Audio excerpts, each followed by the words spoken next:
You don't belong here." The words didn't echo. They landed, heavy and deliberate. As the metallic click of handcuffs tightened around Evelyn Brooks' wrists, the sound sharp against the cold marble steps of the federal courthouse in Washington, D.C., just after 9 a.m., where the air carried that early spring chill that seeps through coats and settles deep in your bones. And for a moment, everything else, the distant traffic, the murmurs of people passing by, the low hum of a city already in motion, faded into a silence that felt almost unnatural, as if the building behind her, towering and proud with its white columns and carved promises of justice, had chosen not to witness what was happening right at its doorstep. And Evelyn, 74 years old, standing just barely 5 feet 3 inches tall, her gray curls tucked neatly beneath a simple hat, her gloved hands now restrained in front of her, did not resist, did not raise her voice, did not plead.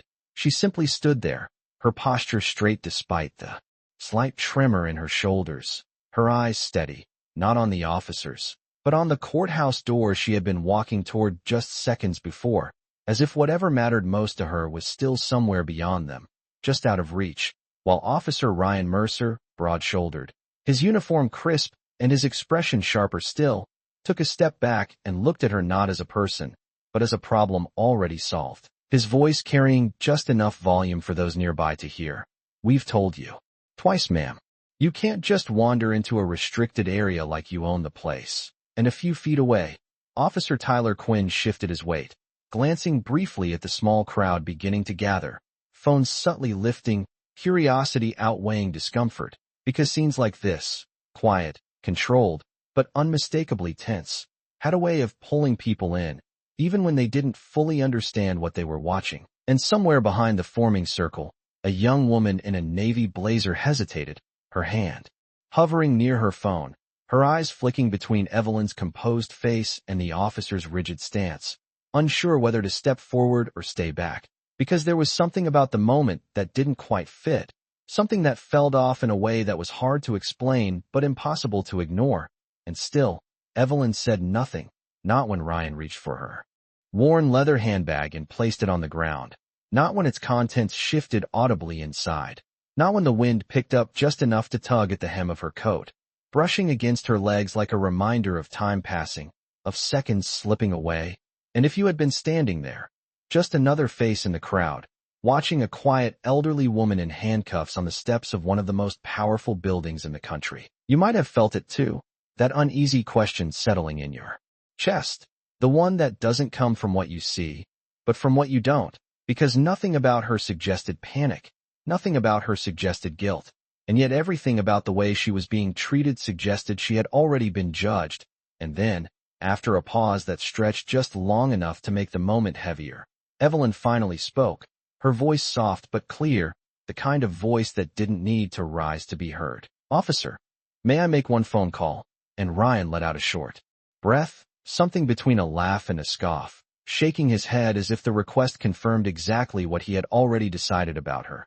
"A phone call isn't going to change anything," he replied, but there was a flicker, brief, almost imperceptible, in the way he glanced toward the courthouse doors, as if some small part of him recognized that this place, this moment, might not be as simple as it seemed. And still, he gestured toward Tyler. "Give her a minute. Let's get this over with." And as Tyler reached for his radio, the city seemed to hold its breath, not loudly, not dramatically, but in that quiet, almost invisible way that precedes something no one there was prepared to understand. Tyler hesitated for just a fraction of a second before pulling his phone from his belt, not because the request was unusual, but because something about the way she asked it felt different, measured, almost deliberate, as if she were not asking for permission but marking a moment. And when he placed the device in her restrained hands, the small crowd leaned in without moving closer, the quiet tension stretching tighter, phone still raised but now held steadier, as though instinct told them that whatever was about to happen mattered more than the spectacle itself.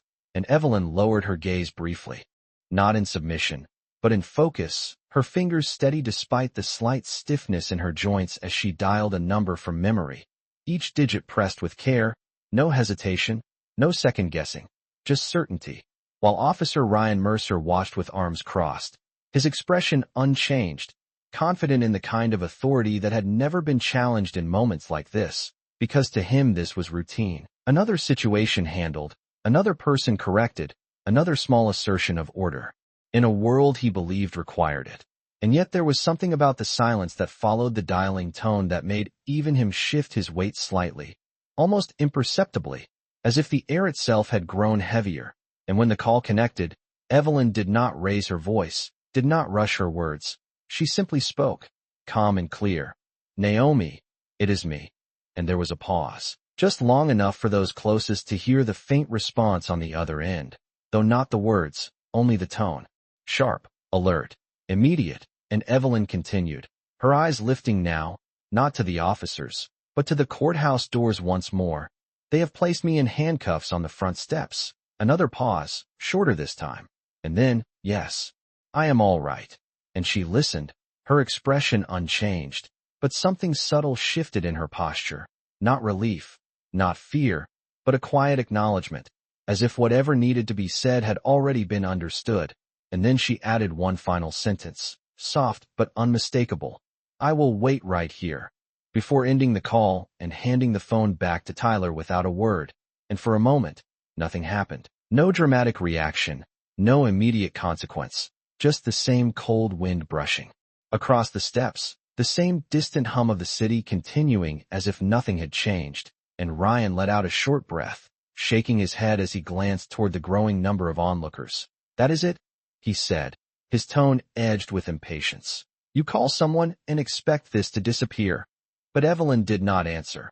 She simply stood there, her gaze steady, her silence now carrying more weight than any argument could have. And behind the line of officers, the young woman in the navy blazer, Maya Ellison, took a small step forward before stopping herself, her instincts pulling her in two directions at once, because she had seen cases like this before, had studied them, had argued about them in classrooms and courtrooms. But this did not feel like a case. It felt like a moment, the kind that either passed unnoticed or changed everything depending on who was willing to see it.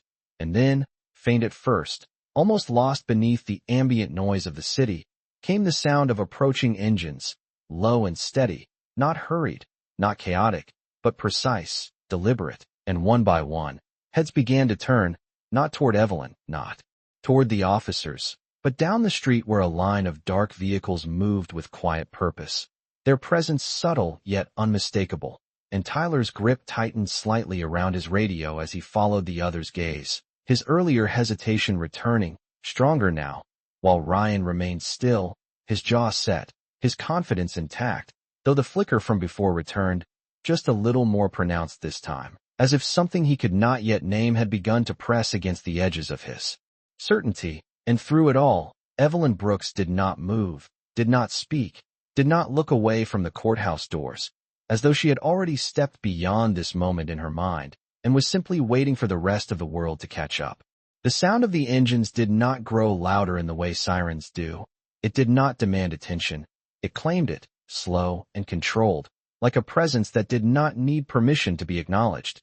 And as the first black sedan came into full view at the edge of the courthouse plaza, its polished surface reflecting the pale morning light, something shifted in the posture of the uniformed officers stationed nearby, not dramatically, not all at once, but enough that those watching could feel it, before they understood it, because authority recognizes authority long before it is explained. And Tyler Quinn lowered his radio slightly, his eyes narrowing as he tracked the vehicles approaching in a straight, unbroken line, each one identical, each one moving with the same measured pace, while the crowd, once restless and curious, began to quiet, conversations fading into whispers, phones tilting just a little higher, not out of curiosity anymore, but out of instinct, as if everyone present sensed that the moment they had been casually observing was no longer casual at all. And Officer Ryan Mercer remained where he stood, shoulders squared, jaw tight, his confidence still visible but no longer effortless, because even without knowing why, he could feel the balance of the situation beginning to tilt, and it unsettled him in a way he did not like, not because he believed he was wrong, but because for the first time that morning, he was no longer certain that he was entirely in control. And just a few feet in front of him, Evelyn Brooks stood exactly as she had before, her hands still secured, her posture unchanged, her gaze fixed on the courthouse doors with a calm that did not match the rising tension around her, as if she had already accepted whatever was coming next and saw no reason to rush toward it. And the first sedan came to a stop along the curb with quiet precision, followed by the others in perfect sequence, doors opening not abruptly, but in a synchronized motion that felt rehearsed without being theatrical. And from the lead vehicle stepped a man in a dark suit, tall, composed, his expression focused as his eyes immediately scanned the scene, taking in the officers, the crowd, and finally settling on Evelyn. And in that instant, something in his face changed, not shock, not confusion, but recognition, immediate and unmistakable. And he moved forward with purpose, his pace steady, his attention unwavering, while behind him, additional personnel stepped out, each one carrying the same quiet authority, the kind that did not need to raise its voice to be heard. And Tyler felt it before he could explain it, a tightening in his chest, a realization forming too quickly for comfort, as he straightened unconsciously, adjusting his stance, while Ryan took a step forward, his voice cutting into the silence, firm but edged now with something sharper, something closer to defensiveness. This area is restricted, you cannot just. But the suited man did not stop, did not slow, did not even acknowledge the interruption, his focus remaining entirely on Evelyn as he closed the distance between them. And when he finally spoke, his voice was low, controlled, but carrying a weight that silenced everything around it. "Ma'am," he said, stopping just short of her, his gaze steady. "Are you all right?" And Evelyn turned her head slightly, meeting his eyes for the first time since the vehicles had arrived, and for a brief moment, the tension that had been building seemed to settle into something quieter, something more certain, as she gave a small, almost imperceptible nod. "I am," she replied, her voice as calm as it had been from the start, and the man's expression tightened just enough to signal that the answer, while reassuring, did not resolve what he was seeing, and behind him, another figure stepped forward, speaking quietly into an earpiece, words too low to be heard but urgent in their cadence, while the rest of the personnel formed a subtle perimeter, not aggressive, not confrontational, but unmistakably protective, and the crowd, sensing the shift, instinctively stepped back, creating space without being told, as if the scene itself had begun to redefine who held authority and who did not. And Ryan's eyes moved from one suited figure to another, then back to Evelyn, his earlier certainty now fractured by a growing realization that he could not yet fully articulate, because nothing about this aligned with what he believed he was dealing with. Nothing about this felt routine anymore, and as the silence stretched, filled only by the faint rustle of movement and the distant city noise, Evelyn Brooks stood at the center of it all, unchanged, unshaken, as though the weight of the moment had never belonged to her in the first place, but to those who had yet to understand exactly who they had just placed in handcuffs. Ryan Mercer had dealt with difficult situations before, people who argued, people who resisted, people who tried to turn small encounters into something bigger than they were. But this was different, not because of what Evelyn Brooks was doing, but because of what she was not doing, because she was not raising her voice, not demanding anything, not even looking at him anymore. And somehow that absence of reaction unsettled him more than any confrontation ever had. And as the suited man stood between them now, calm yet immovable, Ryan felt the need to reassert control, to bring the moment back into something he understood, something predictable. "We have a situation under control here," he said, his voice firm, projecting authority the way he always had, but it landed differently this time, thinner, less certain, as if the space itself no longer accepted it the same way.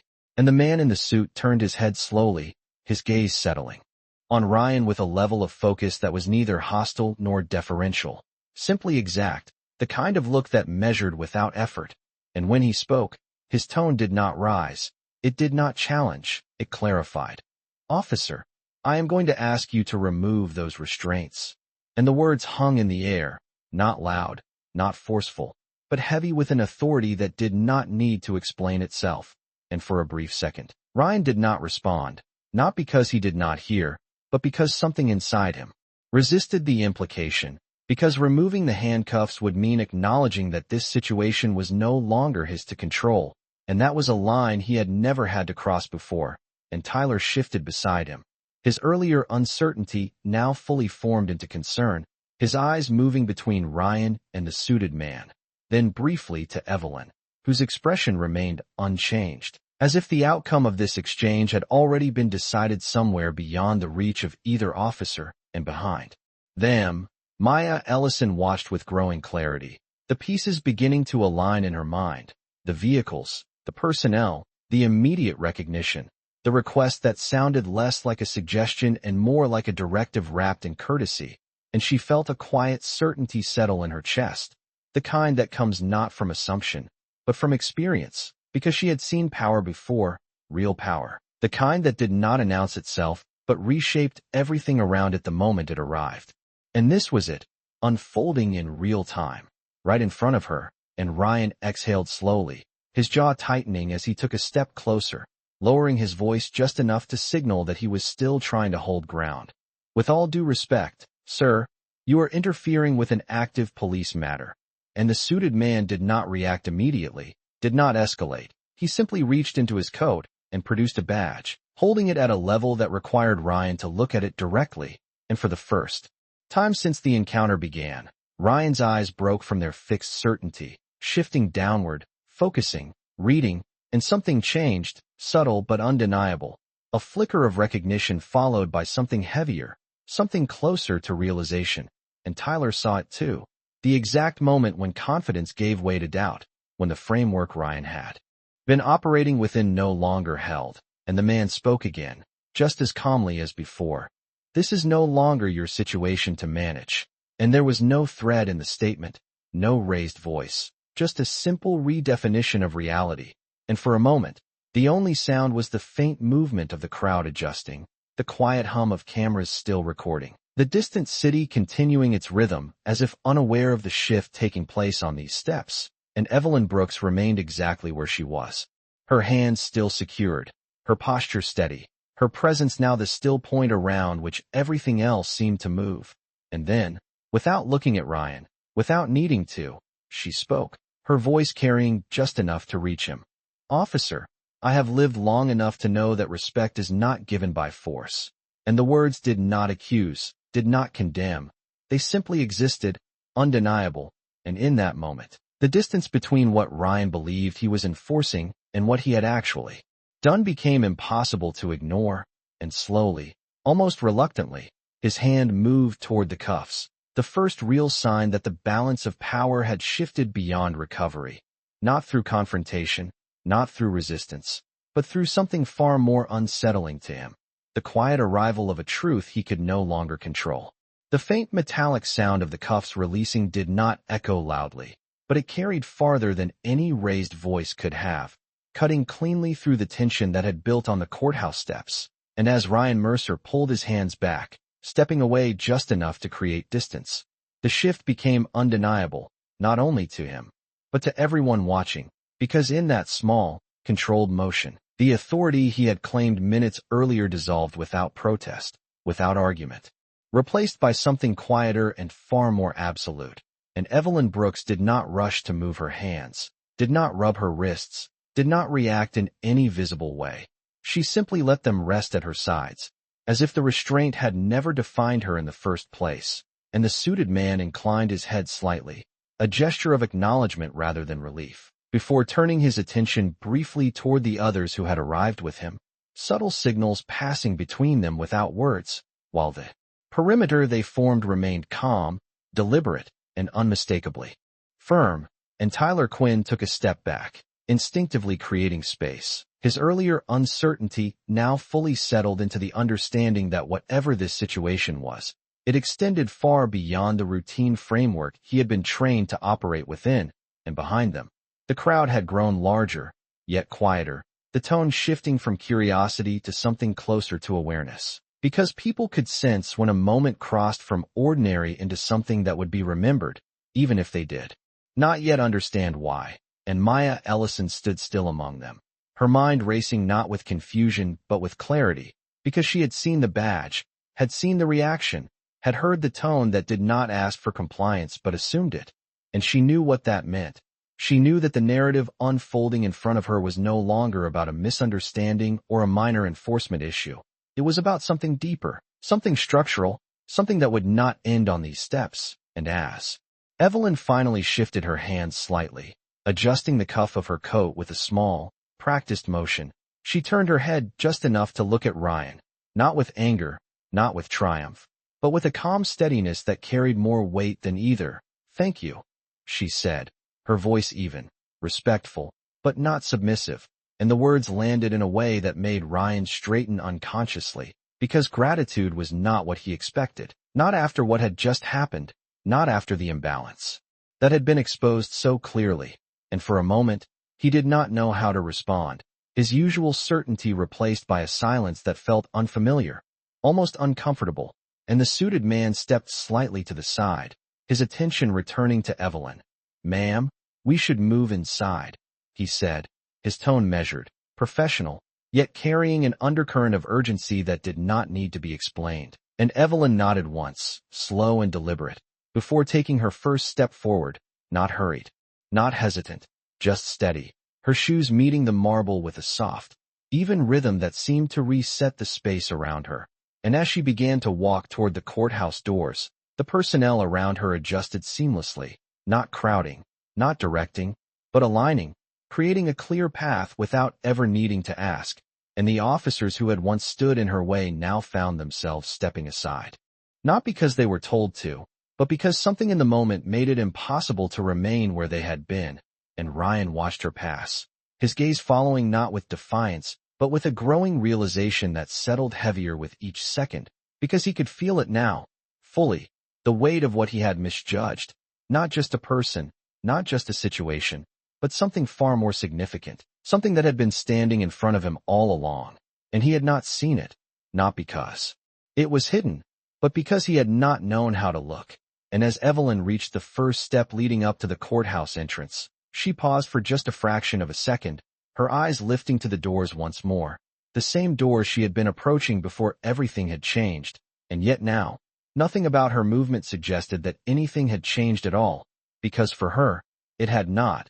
She had come here for a reason, and that reason remained untouched, steady, waiting, and behind her, the quiet hum of voices began to return, not loud, not chaotic, but filled with a different tone now, one that carried the early traces of understanding, the kind that comes when people begin to realize that what they have just witnessed was not simply an incident, but the beginning of something that would not be contained to a single moment, a single place, or a single pair of handcuffs removed on a cold morning in front of a building that suddenly felt a little less distant than it had before. The courthouse doors opened without ceremony, not with grandeur or announcement, but with the quiet inevitability of a place that had seen power pass through it for generations. And as Evelyn Brooks stepped inside, the temperature shifted immediately, the cool air replacing the morning chill, the marble floors reflecting light and long, clean lines that stretched toward the high ceilings. And for a brief moment, the outside world seemed to fall away, the murmurs, the cameras, the uncertainty, left behind on the steps, replaced by a silence that felt older, heavier, as if every decision ever made within those walls still lingered in the air, and the personnel who had accompanied her adjusted seamlessly, their presence now less visible but no less deliberate, forming a quiet corridor around her without ever appearing to do so, while the suited man who had first approached her remained at her side, his posture respectful, his attention unwavering, and a few yards behind. Maya Ellison crossed the threshold as well, her heels clicking softly against the floor, each step measured as she followed at a distance, not intruding, not interfering, but unable to turn away from what she knew was no longer just an incident, but something far more significant unfolding in real time. And further back, through the glass, Ryan Mercer stood just outside the entrance, his figure framed by the doorway, his expression no longer rigid but uncertain, his place now clearly defined as separate from the moment that had moved beyond him. And inside, a clerk behind the front desk looked up, her routine greeting catching in her throat as her eyes landed on Evelyn, then shifted quickly to the man beside her, recognition flashing across her face in an instant, followed by something sharper, something closer.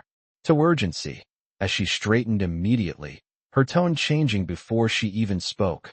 "Ma'am," she said, her voice lower, more careful, as if the word itself carried weight she had not anticipated using just seconds earlier, and the suited man gave a small nod, a silent confirmation that required no further explanation, and the clerk reached for a phone beneath the desk, her movements quick but controlled, speaking in hushed tones that carried just enough intensity to ripple outward, causing nearby staff to glance up, to pause, to notice, and one by one, the quiet machinery of the building began to shift, not loudly, not disruptively, but in a way that altered the rhythm of everything around it.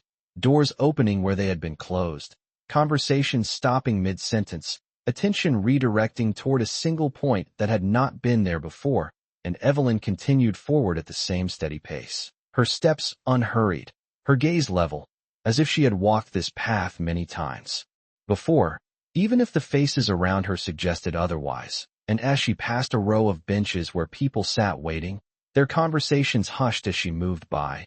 There was a subtle change in the way they looked at her, not curiosity anymore, not judgment, but something closer to recognition without understanding, as if they could sense that she carried something with her that did not need to be explained, to be felt. And Maya slowed slightly, allowing more distance to form, her mind piecing together the fragments she had witnessed outside with the reactions unfolding inside. The immediate acknowledgement, the shift in tone, the quiet urgency that did not belong to ordinary visitors, and she felt a realization settle in, not as a sudden shock, but as a gradual certainty, the kind that builds until it becomes undeniable. And ahead, a set of secured doors opened without anyone visibly requesting it. A staff member stepping aside quickly, his posture straightening as Evelyn approached, his eyes lowering briefly in a gesture that was not instructed but instinctive, and the suited man turned slightly toward her, his voice still calm, but now carrying a note of deference that had not been present before. "They are ready," he said, and Evelyn gave a small nod, her expression unchanged, her composure intact, as if readiness had never been in question. And as she stepped through the doors, disappearing into the deeper corridors of the courthouse, the space she left behind did not return to normal, not immediately, because something had been set in motion that could not be undone, not by silence, not by distance. And outside, on the steps where it had all begun, the echo of that moment still lingered, carried now not by raised voices or visible conflict, but by the quiet, undeniable shift in who had been seen, who had been overlooked, and who, at last, had been recognized. The corridor beyond the secured doors did not echo with footsteps the way the public halls did. It absorbed them, softened them, as if even sound understood that this space operated by a different set of rules. And as Evelyn Brooks moved forward, the world narrowed into something more precise, more intentional, the wide openness of the courthouse giving way to controlled passageways, guarded intersections, and doors that only opened for those who were expected, and she walked through it all, with the same steady rhythm, neither impressed nor intimidated, as though she had long ago learned that places of power were not defined by their walls, but by the people who chose what those walls meant. And beside her, the suited man maintained a respectful distance now, no longer guiding, no longer leading, simply accompanying, his earlier authority shifting into something quieter, something closer to duty, while ahead, a set of double doors came into view, heavier than the others, marked not by signs but by presence alone, and stationed outside them stood two uniformed marshals, their posture straight, their attention immediate as Evelyn approached, and in that instant, there was no hesitation, no questioning glance, only recognition, clear and unmistakable, as one of them stepped forward and opened the door without a word, his movement precise, practiced, as if he had been waiting not just for someone, but for her specifically. And inside, the atmosphere changed again, not colder, not warmer, but more still, the kind of stillness that does not come from emptiness but from significance, where every sound, every movement carries weight, and the room itself, though not large, held a presence that was impossible to ignore. Polished wood, high-backed chairs, documents arranged with deliberate care, all of it reflecting a level of order that did not allow for disruption. And at the far end, standing near a long table, was a woman whose posture alone commanded attention, her shoulders squared, her gaze already fixed on the doorway as if she had been anticipating this exact moment down to the second. And when her eyes met Evelyn's, the distance between them seemed to collapse, not physically, but in a way that carried something deeper, something unspoken yet immediately understood. And for the first time since stepping onto the courthouse steps that morning, Evelyn's expression shifted, not into relief, not into emotion, but into something softer, something that belonged only to that connection. And the woman moved forward, her steps measured but purposeful, closing the space between them with a certainty that left no room for doubt. And though she said nothing at first, the silence itself spoke clearly enough, because this was not a meeting arranged by circumstance. It was a moment defined by relationship, by history, by something that existed long before the events outside had ever begun. And behind them, the suited man stepped back, his role now complete, his presence receding into the background as the focus settled entirely on the two women standing face to face. And the room seemed to hold its breath, not out of tension, but out of recognition, as if even the walls understood that what was happening here mattered beyond the immediate, beyond the visible. And then, finally, the woman spoke, her voice calm but carrying a clarity that did not need to rise. "Are you hurt?" And Evelyn shook her head gently, her answer simple, "No." And there was a pause, brief but meaningful, before the woman's gaze shifted, not away from Evelyn, but past her, toward the door, toward the world that had existed just moments before. And in that shift, something changed, something sharper, more defined, as the personal gave way to the professional. And when she spoke again, her tone remained controlled, but the weight behind it deepened. "Then we will address what happened." And the words did not sound like a promise. They sounded like a certainty, the kind that does not depend on outcome but on principle. And as she turned slightly, signaling to those present without needing to issue a direct command, the room responded instantly, movements beginning, preparations unfolding, each person falling into place with a precision that reflected not urgency, but purpose. And Evelyn remained where she stood for a moment longer, her gaze steady, her presence unchanged, as if the events that had brought her here were already behind her, resolved not by action, but by the simple act of being seen for who she truly was. And beyond the closed doors, beyond the quiet corridors and the shifting machinery of the building, the consequences of that recognition had already begun to move, subtle at first, but unstoppable, carried forward by something far more powerful than force, something that did not need to announce itself to be felt, the quiet, undeniable weight of truth finally stepping into the light. The room did not erupt into motion. It aligned, like a system that had been waiting for the exact right signal to activate.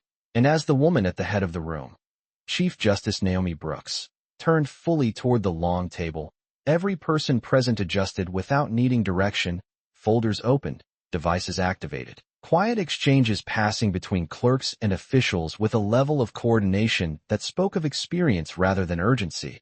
And Evelyn remained just inside the doorway for a moment longer, watching not with surprise, but with a quiet understanding, as if she had always known that this was how it would unfold, not loudly, not chaotically, but with a precision that left no room for doubt. And Naomi's voice carried across the room again, measured and clear. "I want a full account of what occurred outside these steps within the last 30 minutes. And there was no hesitation in the response, only immediate acknowledgement, as one of the officials stepped forward, already gathering information from multiple sources, radio channels, security feeds, witness reports, each piece moving into place as part of something larger, something that extended beyond a single moment into a pattern that demanded to be understood. And outside, though unseen from within the room, the same shift had begun to take hold. Officers repositioning, communications changing tone, supervisors arriving with expressions that reflected not confusion, but concern, the kind that comes when a situation moves beyond routine into scrutiny. And Ryan Mercer stood among them, no longer at the center, no longer directing, his role now reduced to observation as the framework around him redefined itself without his input. And for the first time that morning, he began to understand that this was not about a mistake that could be explained away, not about a misunderstanding that could be corrected with a few words, but about something that had already been recorded, witnessed, and now evaluated by people whose authority did not depend on his agreement. And inside, Naomi turned her attention back to Evelyn, her expression composed, but her eyes carrying a depth that reflected both personal concern and professional resolve. "They will review everything," she said, her tone steady, "and they will do so thoroughly." And Evelyn nodded once, not as reassurance, but as acknowledgement, because she did not need to be convinced that the process would move forward. She only needed to know that it had begun. And across the table, a screen flickered to life, security footage loading in silence, the image stabilizing into a clear view of the courthouse steps from earlier that morning, the angle wide enough to capture the full scene, the approach, the interaction, the stillness that had followed. And as the footage began to play, no one spoke, no one interrupted, because the truth, once visible, did not require commentary. It required attention, and Maya Ellison, now standing just inside the room near the back wall, felt the weight of that moment settle around her. The realization that what she had witnessed outside was no longer just an event. It was evidence, structured, undeniable, and part of something that would extend far beyond the people directly involved. And as the video continued, Naomi's gaze remained fixed, not reacting outwardly, not allowing emotion to disrupt the clarity of what she was seeing. But beneath that control was something sharper, something that did not need to be expressed to be understood, a line that had been crossed, not just in action, but in principle. And when the footage ended, the silence that followed was not empty. It was full, filled with understanding, with consequence, with the quiet recognition that what had happened could not be undone, only addressed. And Naomi stepped forward slightly, her presence grounding the room once more.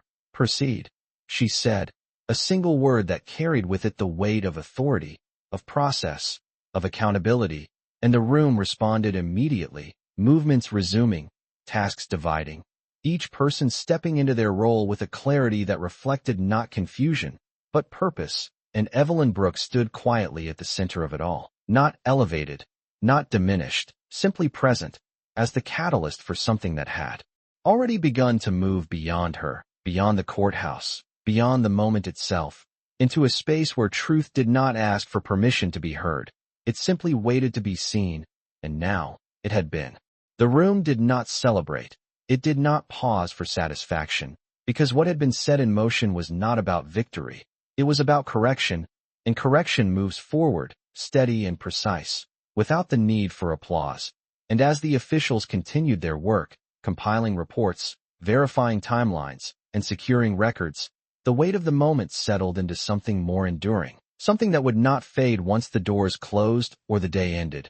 And Evelyn Brooks stood quietly, near the center of the room, her presence unchanged, her expression calm, as if the outcome unfolding around her had never been in doubt, not because she expected power to intervene, but because she had always understood the difference between power and truth. And beside her, Naomi Brooks remained composed, her attention shifting between the ongoing process and the woman who stood before her, not as a distant authority figure, but as a daughter who had witnessed something that should never have happened, and yet had. And when she finally spoke again, her voice carried that balance, personal yet unwavering. "It will be addressed fully," she said, not as reassurance, but as a statement of fact. And Evelyn gave a small nod, her response quiet, "I know," because for her, the outcome was not about punishment. It was about recognition, about ensuring that what had been overlooked would not be ignored again.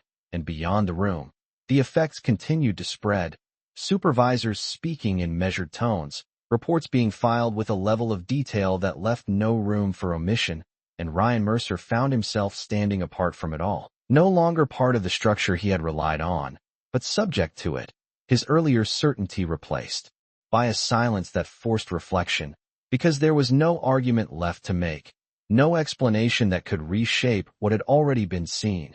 And as he stood there, watching the space he had once controlled move forward without him, the realization settled in fully, not as a sudden shock, but as a slow, undeniable understanding that authority without awareness is not control, it is exposure. And inside The work reached a point of quiet completion, initial actions taken, next steps defined. And Naomi turned back to Evelyn, her posture softening just slightly, enough to acknowledge the moment beyond the formal process. And for a brief second, the space between them was no longer defined by titles or roles, but by something far simpler, something human. And then Evelyn stepped forward, not toward the table, not toward the officials, but toward the exit on the opposite side of the room, her movement steady, her purpose unchanged, because she had not come here to remain, she had come here to be seen. And now that she had been, there was nothing left to prove. And as she reached the doorway, she paused just long enough to look back, not at the room, not at the process, but at Naomi, her voice soft but clear. "Take care of it." And Naomi met her gaze, her answer immediate. "I will." And with that, Evelyn turned and continued forward, disappearing into the corridor beyond, her figure steady, unhurried, leaving behind not silence, but a shift, a recalibration that would carry forward long after she was gone. And outside, the city continued as it always had, unaware of the quiet correction that had taken place within those walls. But for those who had witnessed it, who had felt the moment change in real time, the understanding remained, clear and lasting, that respect is not determined by who holds authority, but by who chooses to see humanity before judgment. Because he thought he was enforcing the law, but that day, the law reminded him what justice actually looks like.